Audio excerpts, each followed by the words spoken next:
Welcome to the Bigfoot Research Project. In this video, you'll see our expedition to Mount Hood in mid-July. We have raced endurance horses all over the Pacific Northwest over the last 7 years.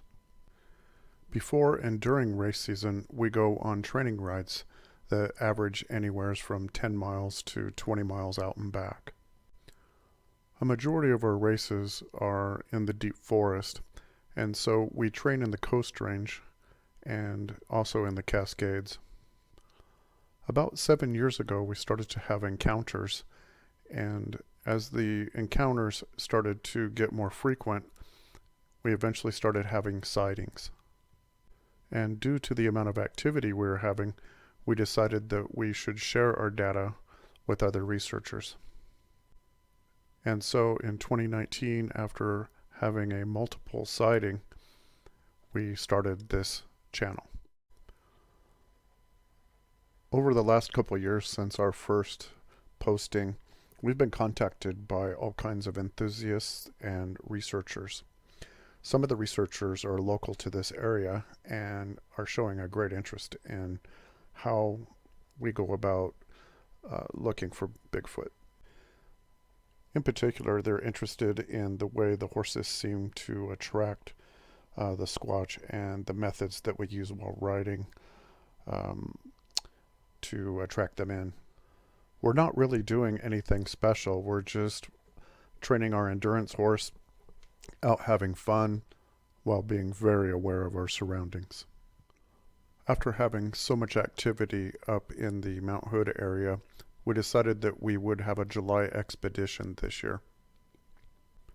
We purchased a new ultra-quiet high-flying drone and other cameras. We decided to bring some other researchers that are experts in their fields up to examine the area with us.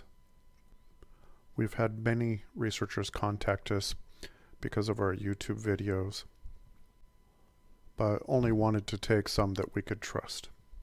It's not our intention to have these beings hunted down and killed. And both researchers have a non-obtrusive way of researching. They have also had sightings themselves, and so I know they could be trusted. And so we decided to go up in mid-July. They were to bring a FLIR and an infrared camera, also some sound recording devices. And I would bring the horses and our drone and our video cameras. Because the trail is 7 miles long in one direction and it's about a 45-degree hill climb, they wanted to scout the area before they decided whether they would go up the trail with us or if they would stay back at the camp area and let us try to draw the Sasquatch down. Our horses go way past where mountain bikers or hikers often go. The Mount Hood trails are no exception. There's large boulders and trees down on the trail everywhere. It's extremely narrow and extremely steep. Most hikers turn around at the creeks, let alone try and go up the ridge. It's just too far to go. And although these are technically Forest Service trails, they're not well kept or upkept at all in the last couple of years. And so densely wooded, very secluded, and hard to get to. The researchers were also interested in the fact that when we take the horses 10 or 15 miles back into the forest, that sometimes the Bigfoot will follow us all the way back to camp, and they'll let us know that they're nearby by whooping, screaming, knocking trees over, that sort of thing. And that happens a lot in this one sighting area in particular. In fact, it happened every time we've gone there now. And for the 3rd year in a row, it did not disappoint. Here's the chain of events from that Mount Hood expedition last summer. On Friday, July 16th, we arrived around 4 p.m. with about 5 hours before sunset. So we set up our camp and corralled the horses. The 2 researchers arrived shortly after and set up a cot and a hammock and minimum gear. We have a camper on our truck, so most of our time was spent getting the horses settled into their corral area. Our camp was on the edge of a road, and the corral was about 100 feet below, in the only flat spot that was clearly visible from our camper. This area is heavily wooded, and so finding a good spot like this is really a blessing.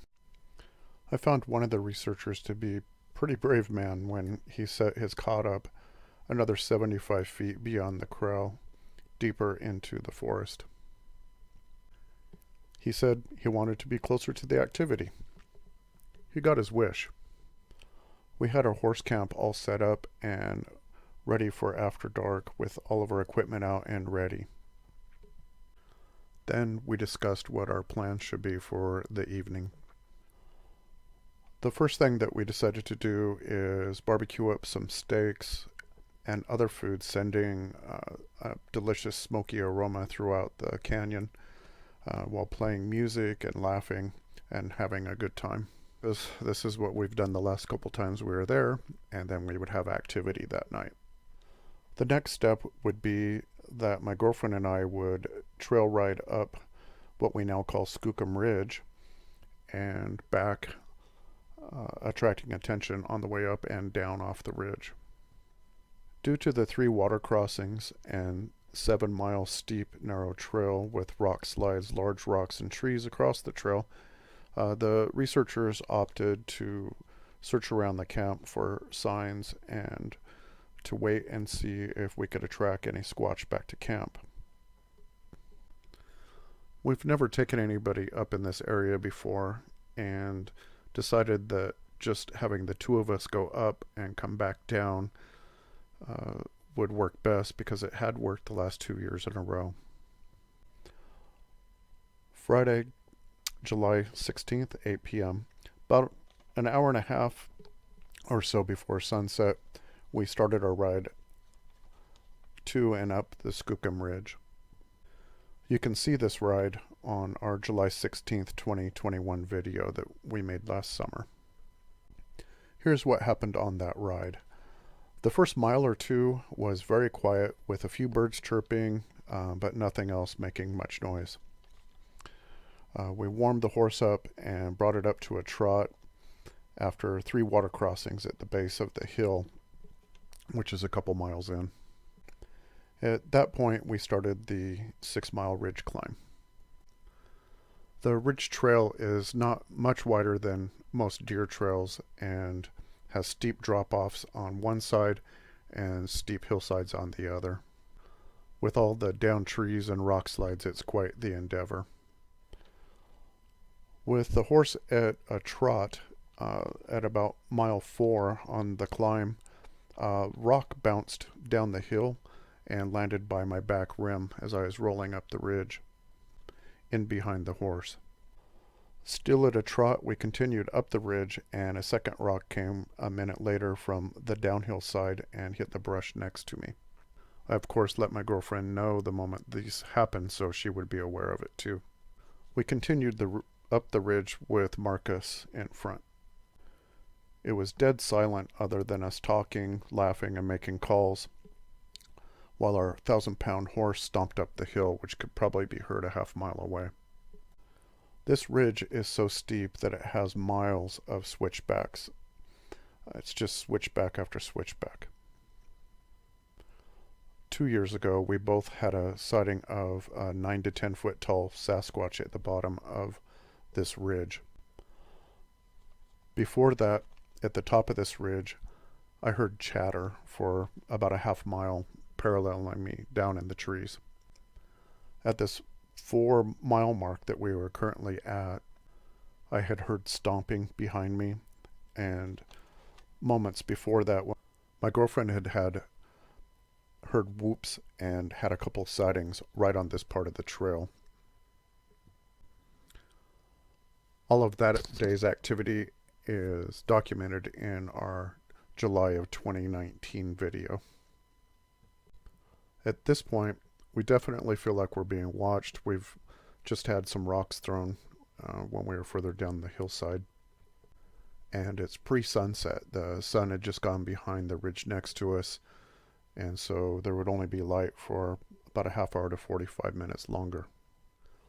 At about 5 miles up, the trail really narrows, and there are 100 to 200 foot rock walls that crop out on the uphill side of the trail, and the trail itself narrows to just a foot or two wide, and is the beginning of a rock slide that goes down the hill several hundred feet. On the other side of this, the hill just keeps climbing and climbing up through the trees. This is the part of the ridge line where my girlfriend had a sighting the year before. She was moving along at 8 to 10 miles an hour up the trail, basically at a trot, and the horse started looking off the peak of the ridge down the hillside into the trees below her. She noticed it kept staring. She looked down there and saw a large Sasquatch running through the trees. It was actually moving faster than the horse and got out ahead of her.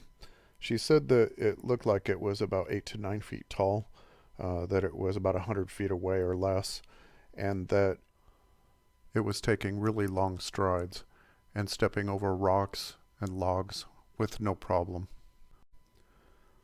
She said it took about 8 to 10 seconds to run by her, and that it stared at her as it went by, and then it started looking up the hill towards me, and it was running right at me in my direction. When she caught up to me, she was pretty distraught, and not long after, we decided to turn around and head back down the hill. There was a bunch of noise of tree limbs banging and being ripped off and stomping around, so we turned around and left that day. That video is on YouTube. It's one of our last year's videos. Not only did it throw rocks near us as we went up the hill and then back down again, it came to our camp that night and walked around the perimeter of it, screaming at the top of its lungs. It was like a moaning cry. It was like it was screaming some language. I couldn't understand what it was, but it was definitely upset at us. The sun kept setting, and we estimated we had about a half hour of light left at this point. And so we kept climbing at a trot. We were moving along at a good trot, and that's when something really strange happened. We had just passed through 2 switchbacks and came to a place in the trail where it passes under a cliff wall. Marcus was out in front of me running in beast mode, and he suddenly stopped just before the cliff wall.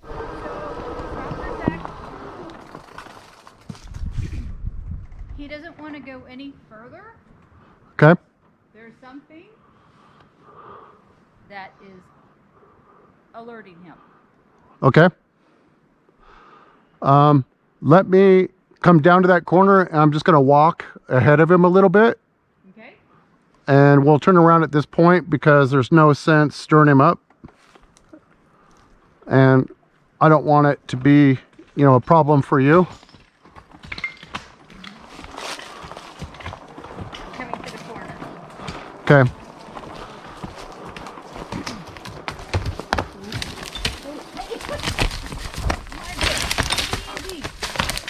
Keep moving. Marcus has never stopped while running that fast, and he has ran off bear, elk, deer, while fearlessly moving forward. He stopped so fast that he almost threw my girlfriend off. He had a very intense stare. He was looking up the trail. The trail gets really narrow under that rock wall, and it's about a 400-foot drop off the right side. The trail passed for about 100 feet under that rock wall, and then broke back out into the thick forest on the other side. Whatever it was that stopped him was in the trees just on the other side of that rock wall. I have the GoPro running, and it's in the video of my July 16th ride that I posted last summer. You can see everything that we saw. Marcus absolutely would not go one more step forward. In all the years that we've had Marcus, this has never happened before. So at this point, we know there's probably a predator ahead of him, and we're not going to force him to go any further. Basically, we couldn't anyways. He wasn't about to move forward. So my girlfriend slowly backed him up, stopped. His turnaround was epic. You can see it on the video. I decided to go a little ways up the trail to take a look and see what's up in there. 2 years ago, this is the part of the trail where I heard chatter, and the chatter was in the tree line down below me and had followed me for about a half mile. So with the GoPro running, I rode up the trail a short ways and stopped, got off the bike and looked around. I did find a large partial track, and that's also on that video. We were still a ways down from the very top of Skookum Ridge, but where we were at, because of the rock slide, there were no trees out in front of the downhill side, and you could see across to the next ridge across the canyon from us. Marcus kept intensely staring up the trail, and after a couple minutes, Marcus quit staring up the trail and started looking across the canyon. At this point, I knew that whatever was on the trail ahead of us had moved out, or else Marcus would still be watching that direction. The view across to the other ridge was pretty amazing. That ridge was over 1,000 feet tall, and you could see a couple miles of it going down into the canyon. After making a few calls across the canyon, I got a return call from the other peak on the other side. It was a loud, long howl. About a minute later, a second one came from about halfway down that ridge.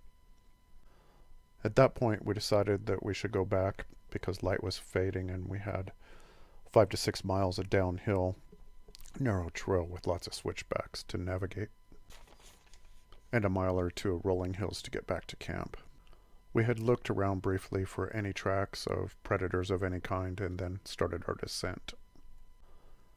Light was fading fast, and about a half mile down from where we had just stopped, we started to get a feeling as if we were being followed.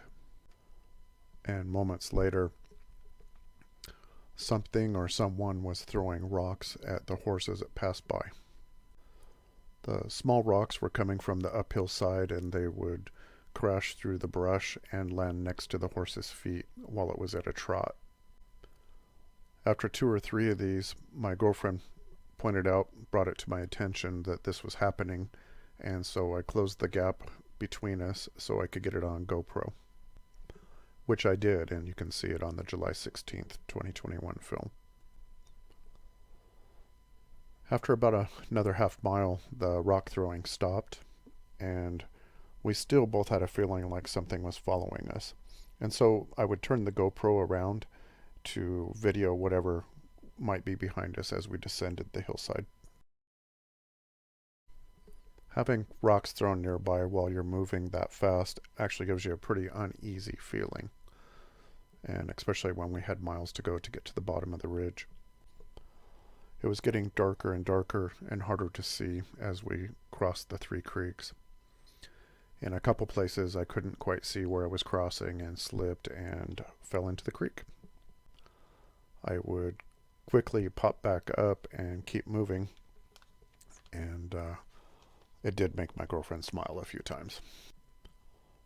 The next half mile was just deathly quiet, and there was no activity in the meadow where we had had 2 sightings previously. About a mile and a half later, we were back at camp again. Once back at the camp, we told the researchers about our encounters and got the camp ready for the night.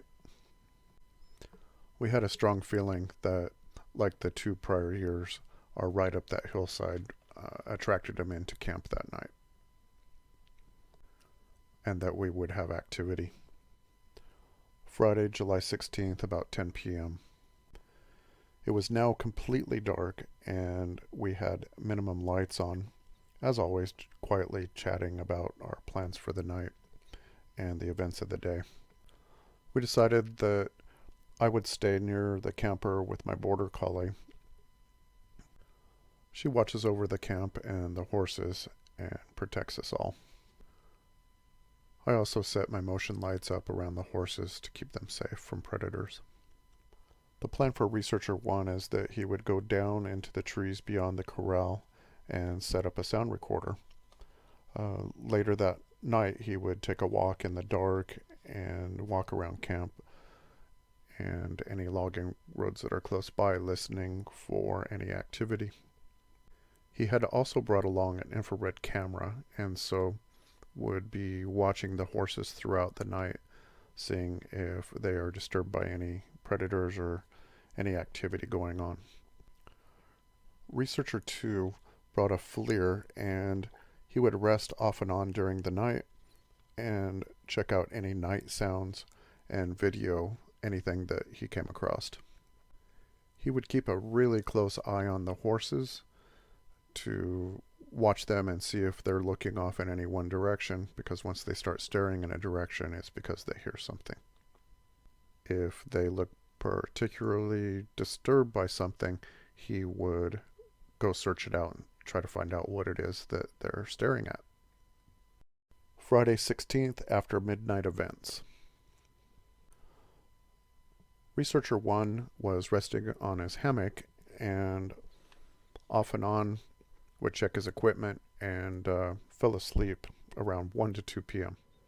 In my experiences with Sasquatch, they have chattered, walked, and ran next to us, whooped, screamed, knocked, pushed over trees, thrown rocks, but they seem to be physical, like a humanoid. They could be much more than that. I have no idea. I did feel paralyzed for a minute when one was walking towards me in 2019, so I can relate to the following encounter that he had. Researcher 1 said that around 2 a.m. he woke from a dead sleep. He heard something moving around him and looked up to see something towering over the top of him. He said it was like a big dark shadow, really big dark shadow. He said that he was paralyzed and could not move. He tried to reach for his infrared camera but couldn't move a muscle. It was so dark in the trees that he couldn't see well, but after a few minutes, whatever it was started to move off. At about 2 a.m., I also woke up because I heard deep voices, kind of mumbling, speaking.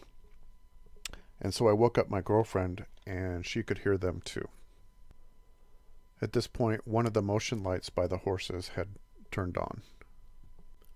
When I checked on the horses, they were standing perfectly still, looking downhill, but they didn't seem to be panicked. After a short while, the mumbling stopped. It seemed to be coming from the tree line below the horses, a short distance towards the nearby creek. It's like they were moving away from Researcher 1 and the horses, and then went silent. I stayed alert and awake at camp, but after an hour or so I laid back down. Our border collie was on watch, of course inside the camper.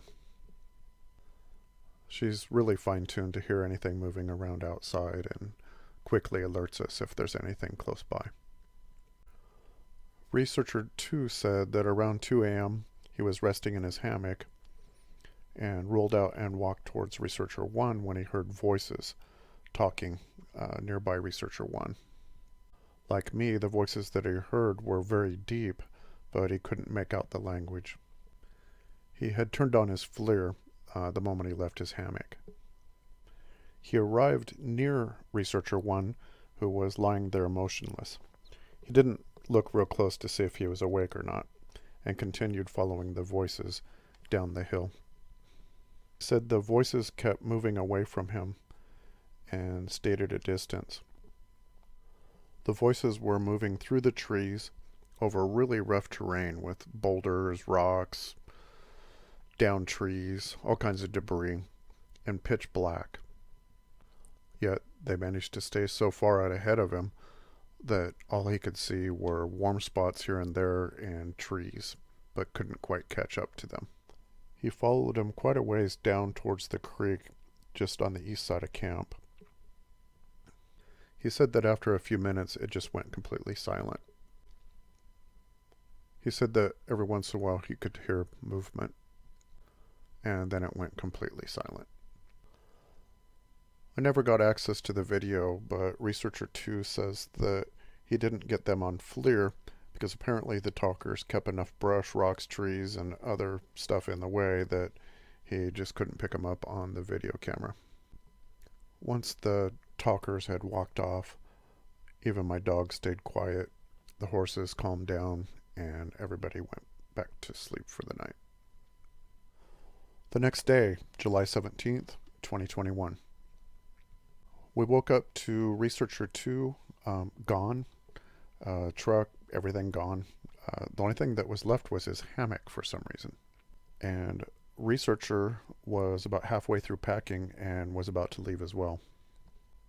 I asked Researcher 1 why they were leaving and told him that we have one more night of camping to go through yet. I could see that he was very upset, and I asked him what had happened. And he said that his sound recorder malfunctioned the night before, and then he told me of the Sasquatch wake-up call that he got, and that he was frozen and so couldn't get them on camera. He was so stunned that it took minutes before it all completely wore off and he could move around again. I told him that I really enjoyed having him up there and that it was great spending time with him. He did me a solid. He gave me a voice recorder with fresh batteries and let me borrow it to record the next night's sounds. It could only record a couple hours worth of sounds, so he told me to be careful and probably set it up about midnight or just after. I gained a large amount of respect for Researcher 1 that weekend. I liked his quiet, careful approach. He was very methodical, and he's one of the bravest people I've ever met. Like me, he grew up hunting everything from deer to bears to mountain lions. But he is seriously brave when it comes to Sasquatching. You couldn't pay me enough money to sleep down there in those trees solo like he did, especially knowing that the horses had just drawn some nearby activity. I'd be up all night with eyes wide open. So Researcher 1 packed up and left, and to our surprise, a couple hours later, Researcher 2 returned for the night with provisions. It was early afternoon, and so we decided to go up to Skookum Ridge 2 more times today. Once in the afternoon and then once again at sunset. On the afternoon ride, it was just dead silent as usual, but we virtually had really nothing happen on that ride and had gone about 4 miles up the trail when my bicycle broke, and it absolutely would not roll another foot. It was not the best spot to break down, and again the feeling of being watched was stronger than ever. We had just had rocks thrown here at the night before. I broke out some tools and managed to get it to unlock, and although I could barely pedal it because it had a broken crank arm, it could still slowly move again. Time seemed to really slow down as we slowly made it back down to the Three Creeks and then over the rolling hills back to camp. Once we cleared the thick trees, the sense of being followed and watched just went away. We changed our plans with the bike being toasted, and we decided that near sunset we would fly the drone over the creek meadow area while our horse goes partially up the ridge and back down again. The small drone is about as quiet as a hummingbird, and we would video as the horse and possibly something else passed by the meadow again. So we hiked the 1.5 miles to where the meadow is and put the drone up. And I have video of the meadow where we had 2 previous sightings, the 2 years prior. Briefly looking at the video that we shot, we didn't get anything walking right down the middle of the meadow. I'll post the video and you can search the tree line for activity. That video will get posted soon. In the 2 years previous, we had 2 sightings near the center of that meadow, so it was well worth taking the time to film it. My girlfriend is probably the bravest woman I've ever met. She races 50-mile endurance races, this year hundreds, and rides solo constantly in the deep forest, completely fearless when she goes. She sees herds of elk, deer, bears, all kinds of creatures on a regular basis, and has no fear of them. Both of her horses are also extremely brave and just keep moving when they see something like that. And she has made it clear that if she's going to ride somewhere, there is no stopping her. With over 1,000+ miles each year that we ride, there's no telling what you're going to see on any one trip. Skookum Ridge is the exception to that rule, but it doesn't stop her from wanting to go up there. She walked with us to the Three Creeks area and took off up the ridge, and went a ways up. She said that she was singing campfire songs as she went up, made as much noise as she could, turned around and came back down after going about halfway up the ridge. When she came back through, it was almost dark. The sun had just gone over the ridge next to us, and I videoed her passing through with my drone. I was hoping to get something else behind her, but I can't really find anything on the footage. Researcher 2 and I then walked towards the base of Skookum Ridge while she headed back to camp. We hung out for a bit, looking around, and searched some of the small rolling hills in there. Didn't really see anything, and it was starting to get pretty dark. So we headed back to camp for another night of activity and possible encounters. We got back to camp at about 10 p.m. and had some barbecue, took care of the horses, and talked quietly for a couple hours. At about midnight, my girlfriend went back into the camper and we kicked open the sunroof, which doubles as a parabolic dish that picks up sound really well. Researcher 2 and I stayed out and were quietly chatting. About a half hour later, the horses started acting very upset and they were stomping around. It's pretty rare that they do this, so I could tell they were pretty upset. Researcher 2 turned on his FLIR and he could see that they were staring off towards a nearby creek bed.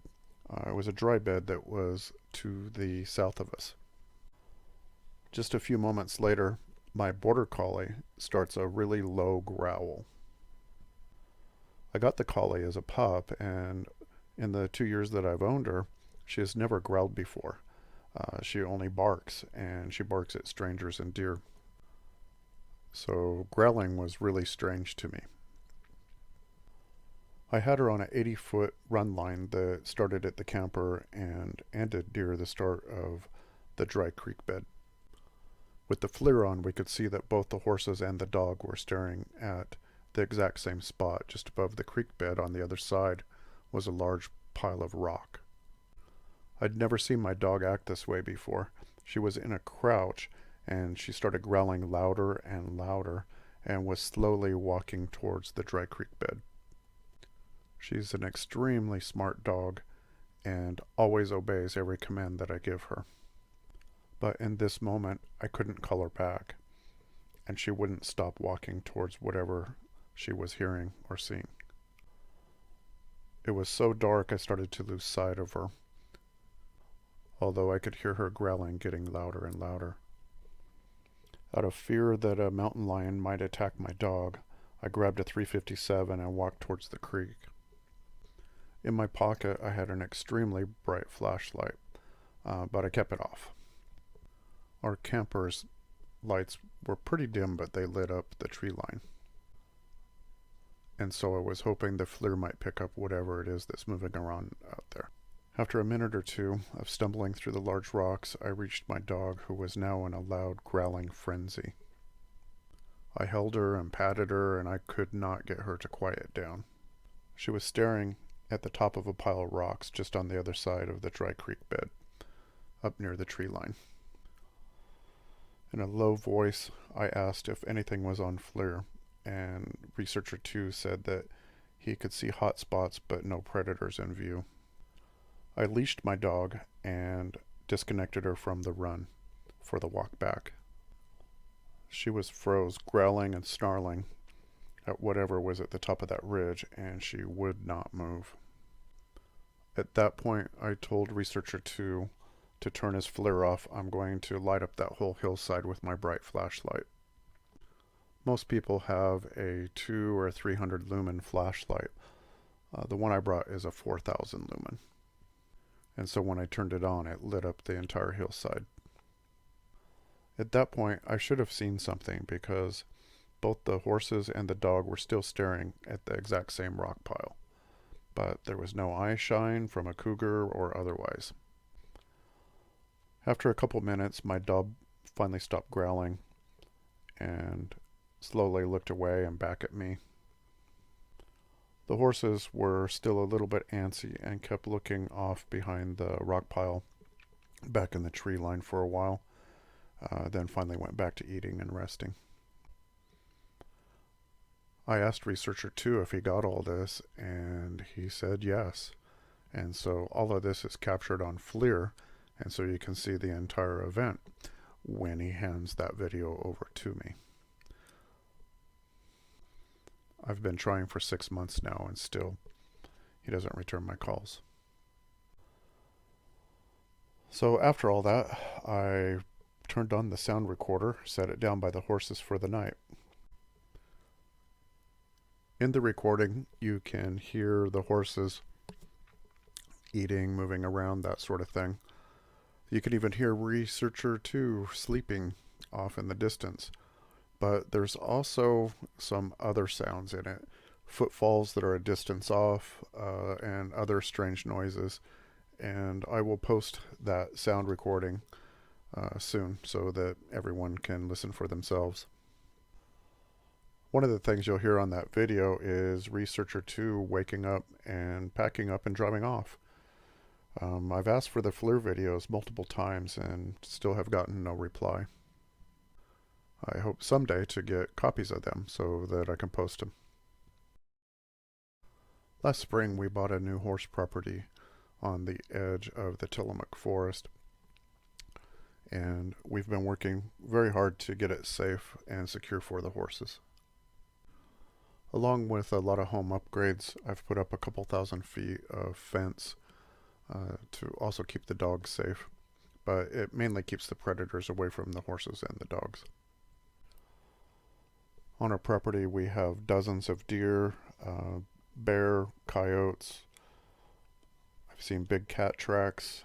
There's a herd of 150 elk that live less than a mile away, let alone all the raccoons and other things that live close by. You can see the Coast Range summit in the background there, and we've put on hundreds of miles up in those mountains so far, and we keep looking for a sign of predators and more. And we have had some activity around our property. Our main focus is still going into those areas that we know are very active and so we'll be putting up more videos of our encounters and sightings that we come across. We also will be having an expedition this summer, and if you're interested in going up there with us, send me a note. It'll be mid-July around Mount Hood area. If it gets given to us, we'll post a video of the FLIR activity that we had last July, and should be pretty exciting. We also have copies of the audio file from the second night.